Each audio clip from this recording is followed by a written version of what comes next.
ఈరోజు బిర్యానీ ఎంతమంది చేసుకున్నారో కామెంట్ చేసేయండి. ఫస్టే చెప్తున్నా నా వాయిస్ అయితే ఇగ్నోర్ చేయండి. ఫుల్ జలుబు, దగ్గు, జ్వరం అన్నీ అటాక్ అయిపోయినాయి. లాస్ట్ వీక్ అయితే ఒక్క వీడియో కూడా షూట్ చేయలేదు. ఇన్ని రోజులు పెట్టినయన్నీ నేను డ్రాఫ్ట్‌లో ఉంటాయి కదా మన దగ్గర సేవ్ చేసినయి అవన్నీ షేర్ చేస్తూ వచ్చానండి. భయంకరంగా జలుబు, దగ్గు అసలు గొంతయితే రావట్లేదు వాయిస్ ఓవర్ ఇద్దాము అన్నా కూడా. 1 వీక్ వీడియోస్ తీయకపోయేసరికి ఎన్ని ప్రొడక్ట్స్ పెండింగ్ ఉండిపోయినాయో నాకు కొలాబ్స్ అండ్ రివ్యూస్. ఇంకా నార్మల్ మినీ వ్లాగ్స్ అయితే అసలు షూటే చేయలేదండి. అంత నీరసంగా ఉంది. ఏమి తినాలనిపించట్లేదు. నోరైతే కట్టిక చేదనమాట. ఏది తింటున్నా విషం తింటున్నట్లే ఫీలింగ్ వస్తుంది. ఈ రోజైనా బిర్యానీ చేస్తున్నా మరి తింటానో తిన్నో నాకు కూడా తెలియదు. ఈరోజు బిర్యానీ చాలా ఈజీ మెథడ్‌లో చేశానండి. ఇన్ని రోజులు కార్తీక మాసం కదా మసాలాలేవి స్టోరేజ్ పెట్టుకోలేదు.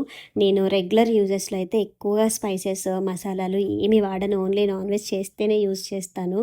ఇంకా మసాలాలు ఏమి లేవు అని నేను అన్నీ కలిపి మిక్సీ కొట్టి చేసేసాను సింపుల్‌గా. బిర్యానీ అయితే టేస్ట్ బావుంది అని చెప్పారు మా వారు. వీడియో నచ్చితే లైక్ చేసి సపోర్ట్ చేయండి. బాయ్.